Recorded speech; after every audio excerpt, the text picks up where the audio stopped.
इतिहासकार और तोता। एक छोटे से गांव में एक प्रसिद्ध इतिहासकार रहते थे। उन्हें इतिहास की घटनाओं को याद रखने और कहानियों को सुनाने में महारत हासिल थी। गांव के बच्चे अक्सर उनके पास इतिहास के बारे में रोमांचक कहानियां सुनने के लिए इकट्ठा होते थे। एक दिन एक व्यापारी गांव आया और उसने इतिहासकार को एक सुंदर हरे तोते को बेच दिया। तोता बहुत चालाक था और जल्दी सीख सकता था। इतिहासकार तोते को अपनी कहानियों को सुनाते समय अपने कंधे पर रखते थे। कुछ ही हफ्तों में तोता ने कहानियों के पूरे अंशों को याद कर लिया।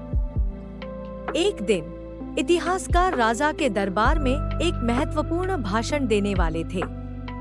वह बहुत घबराए हुए थे क्योंकि भाषण जटिल था और इसमें कई महत्वपूर्ण तिथियां और तथ्य शामिल थे। उन्होंने सोचा कि शायद तोता उनकी मदद कर सकता है। जब वह भाषण देने के लिए खड़े हुए तो उन्होंने तोते को अपने कंधे पर बैठा लिया। भाषण देते समय जब भी उन्हें कोई तारीख या तथ्य याद नहीं आता था तो वे चुप हो जाते थे।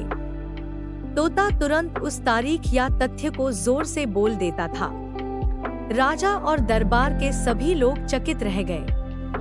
उन्होंने सोचा कि इतिहासकार कितना बुद्धिमान है जो इतनी सारी तारीखों और तथ्यों को याद रख सकता है। भाषण के बाद राजा ने इतिहासकार की बहुत प्रशंसा की और उन्हें एक बड़ा इनाम दिया।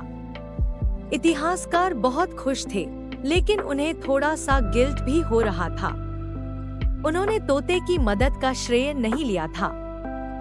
उस रात उन्होंने तोते से माफी मांगी और कहा कि उन्हें उसकी चालाकी पर गर्व है, लेकिन उन्हें राजा को सच बताना चाहिए। तोता मुस्काया और बोला, चिंता मत करो।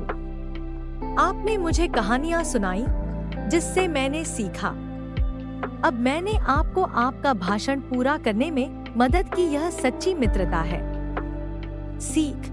यह कहानी हमें सिखाती है कि सच्ची मित्रता में मदद और सम्मान दोनों शामिल होते हैं। हमें अपनी सफलता का श्रेय उन लोगों को देना चाहिए जिन्होंने हमारी मदद की है। साथ ही दूसरों की मदद करने से न केवल उन्हें बल्कि खुद को भी खुशी मिलती है।